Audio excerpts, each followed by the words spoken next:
Magandang umaga, magandang umaga. Hello, hello. Good morning. Magandang araw. Para naman sa mga sultiro at sultira sa Ilocano, baga yung baak. Alam niyo yun, yung mga matandang binata at dalaga na ayaw lang mag-asawa.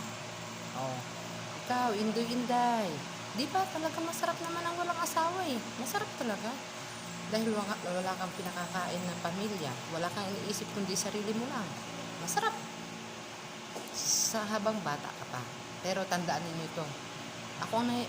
Parang ako ang nahihirapan eh. Alam niyo, ang hirap sa pakiramdam kasi nung pag tumanda ka na, hindi ka naman kayang alagaan ng magulang mo. Dahil baka patay na sila. Hindi ka naman lalong mga kapatid mo dahil may kanya-kanya na silang pamilya. Ano ka ngayon? Mangyayari sa iyo? Kawawa. Ngayon, kahit yung anak man lang, yung ikaw ay hirap na hirap, pagod na pagod, wala ka man lang mapagsasabihan ng sama ng loob mo, o ikaw man ay maging isang successful, wala ka man lang anuhan ng pagiging successful mo, anak or asawa. Ang sarap sa pakiramdam na yung pag-uuwi ka ng bahay, merong sasalubong sa'yo na, I love you papa, I love you mama. Ganon. Dahil, oo, kahit sobrang pagod mo, nawawala ang pagod mo dahil merong mga taong nagmamahal sa'yo at balang araw aalagaan ka nila.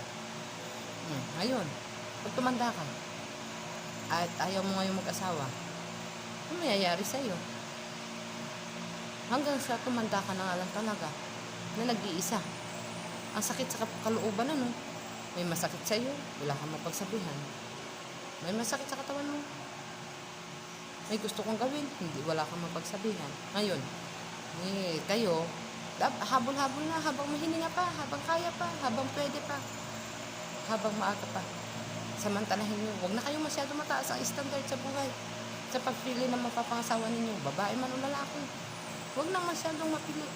Ang mahalaga, isipin nyo ang sarili nyo. Isipin nyo ang kaligayahan nyo.